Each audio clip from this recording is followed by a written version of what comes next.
আসেন। Hello exclusive viewers, সবাইকে শুভেচ্ছা জানাচ্ছি আরেকটি নতুন ভিডিওতে। অনেকদিন পর আসলে ব্লগ ভিডিও, তার কারণ হচ্ছে কাজের ব্যস্ততার কারণে অনেকদিন আসলে ভিডিও করা হয়নি, কিন্তু আজকে হঠাৎ করে আবার চলে আসলাম আমাদের টাঙ্গাইলের মধুপুরে একটু ঘোরাফেরা করার জন্য এবং একটা ভিডিও তৈরি করার জন্য। তো আমার পাশে দেখতে বানর, আমি বানরকে বিস্কুট খাইয়েছি।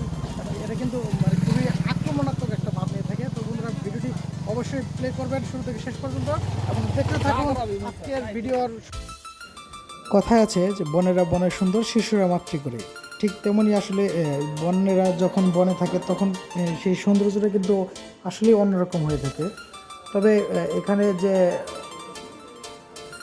দেয়ালটি দেখতে পাচ্ছেন, এই দেয়ালের ভিতরে কিন্তু জাতীয় উদ্যান বা মধুপুর যে জাতীয় উদ্যান বলা হয় সেটা কিন্তু এখানে অবস্থিত। এখন এখানকার একটা সবচেয়ে বড় সৌন্দর্য হচ্ছে হরিণ। চিত্রা হরিণগুলো কিন্তু এখানে বসবাস করে, কিন্তু হরিণের সংখ্যা খুবই কম, যার কারণে আসলে চোখে পড়লো না, আমি আপনাদের দেখাতে পারলাম না।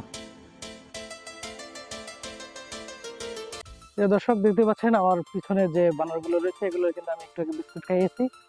সবচেয়ে মজার বিষয় হচ্ছে যে এখানে যে বানর রয়েছে এগুলো কিন্তু অধিকাংশ মানুষের আশপাশে থাকলেও কখনোই মানুষকে আক্রমণ করে না। হ্যাঁ, এবং কি এইভাবে খাবারের লোভে পড়ে হোক বা খাবার খাওয়ার জন্য এটা কিন্তু কাছে ছুটে আসে। হ্যাঁ, দেখতে পাচ্ছেন অসংখ্য বাচ্চা ছোট বড় সমস্ত বানরগুলো কিন্তু এখানে রয়েছে এবং কিন্তু এইভাবেই এরা বিচরণ করে থাকে সবসময়, এভাবে চলাফেরা করে থাকে।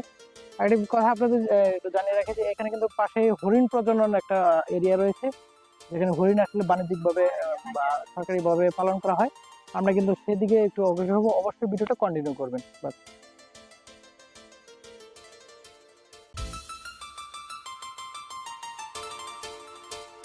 বনের অনেক গভীরে গেলেও হরিণের দেখা মেলেনি। অনেক চেষ্টা ছিল, তবুও সম্ভব হয়ে ওঠেনি।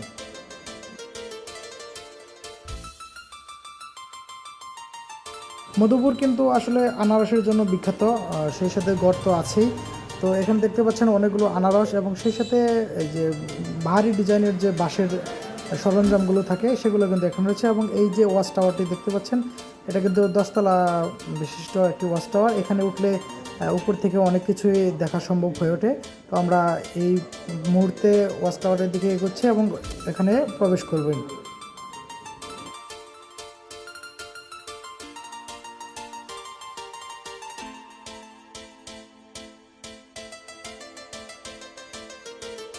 দর্শক, মাত্র অর্ধেক উঠছি, কিন্তু ওঠার পরে আসলে অনেক ক্লান্ত লাগতেছে, কারণ এখানে এইভাবে লম্বা সিঁড়ি এত উঁচু সিঁড়িতে হাঁটা খুব কষ্ট হয়ে থাকে।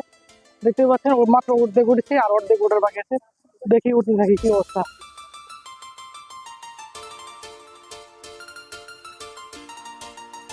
দেখতে পাচ্ছেন এই মুহূর্তে আছি আপনার একদম এই যে ওয়াচ টাওয়ার একদম শেষ প্রান্তে, মানে এর চেয়ে উপরে আর আসলে নেই। আপনি দেখতে পাচ্ছেন যে পিছনে কেমন পাহাড় আর পাহাড়। এখান থেকে আসলে ভয়ে হাত পা কাঁপে এরকম একটা অবস্থা। এরিয়াটা খুব ছোট এবং বাউন্ডারিটাও খুব ছোট। তবে আমি মনে হয় যে সার্থক হয়েছে যে এই পাশটা আপনার পুরোটা একটু দেখানোর চেষ্টা করেছি। মানে কি বলবো, যতদূর চোখ যায় শুধু বন আর বন, এরকম একটা অবস্থা দেখা যায়।